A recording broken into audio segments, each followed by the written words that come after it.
Pomáhame ľuďom, meníme životy.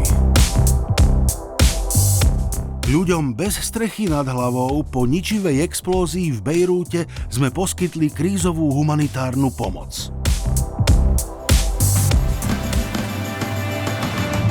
Po ničivom tornáde na Morave poslúžil dobrovoľníkom Adra Česko náš Help Team bus ako zázemie. Na pomoc pri záplavách v Slovinsku sme poskytli logistickú základňu pre transport humanitárnej pomoci do obcí odrezaných od sveta. Nejhorší je, když vypadne proud, a teď potřebujeme nutně zajistit pacienta a musíme ho transportovat do Ňamiry. Solárny systém a generátor už slúžia pre túto nemocnicu ako záložný zdroj. V Rwande učíme gazdinky, ako čerstvou zeleninou zo záhrady poraziť podvýživu detí. A v Ugande sme v utečeneckom tábore vybudovali serióznu farmu s tréningovým centrom. Nerozdávame jedlo, ale semienka, motiky a základné vedomosti, vďaka ktorým ľudia môžu uživiť svoju rodinu. Adra Uganda tu vedie nemocnicu. Malý tím zdravotníkov poskytuje základnú zdravotnú starostlivosť pre utečencov zo širokého okolia. Najväčší problém je malária a detské choroby. Deti patria do školy.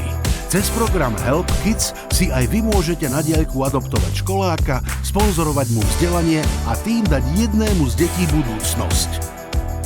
Aj v utečeneckom tábore deti túžia chodiť do školy.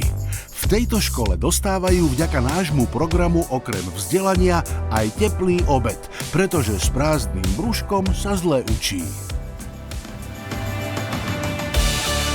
Po vypuknutí pandémie covidu sme pomáhali nemocniciam zvládnuť nápor pacientov a naši dobrovoľníci pomáhali seniorom v domovoch s jedlom, hygienou a základnou zdravotnou starostlivosťou. Každý rok organizujeme tábory pre dobrovoľníkov v domovoch sociálnych služieb. Venujú sa klientom, ale neboja sa ani manuálnej práce. To, čo v Sýrii nezničila vojna, zrujnovalo zemetrasenie.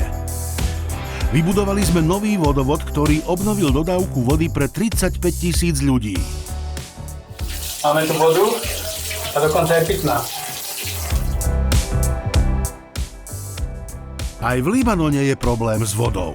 Pomáhame ju zaistiť v dočasných táboroch pre utečencov zo Sýrie, ktorí tu už roky žijú v ťažkých podmienkach. A nový rezervoár s objemom 500 kubických metrov zásobuje pitnou vodou 29 000 ľudí v údolí Bekaa.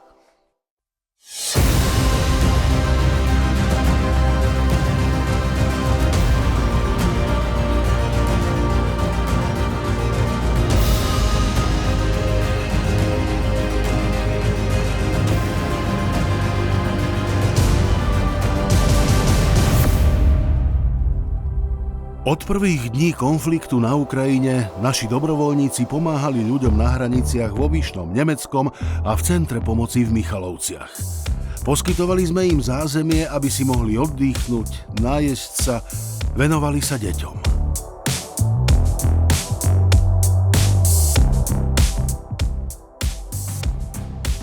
Zabezpečili sme desiatky generátorov pre nemocnice v najviac postihnutých oblastiach. Меня зовут Наталья, я из Харькова. Для меня это не работа, не физическая усталость, это реально отдых души.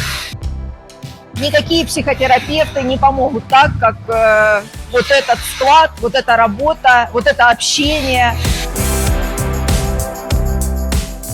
Spolu s našimi dobrovoľníkmi a kolegami z Ukrajiny sme zabalili, prepravili a osobne odovzdali viac ako 70 000 balíkov humanitárnej pomoci. Велике дякую компанії «Адра», яка допомагає нам, яка про нас не забуває. Мы хотели вам немножко продуктов питания и главное, чтобы было мирное небо, счастья вам, здоровья и всего-всего самого хорошего. Спасибо, я тоже так устаю. Віримо в наше ЗСУ. На коленки становлюся перед иконом, и Богу молюся, и молитву читаю. Нічого, все буде добре, височка, не хвилюйтеся. Všetko toto sa podarilo len vďaka mimoriadnej obetavosti ľudí a podpore donorov i jednotlivých darcov. Ďakujeme, priatelia, že pomáhate spolu s nami.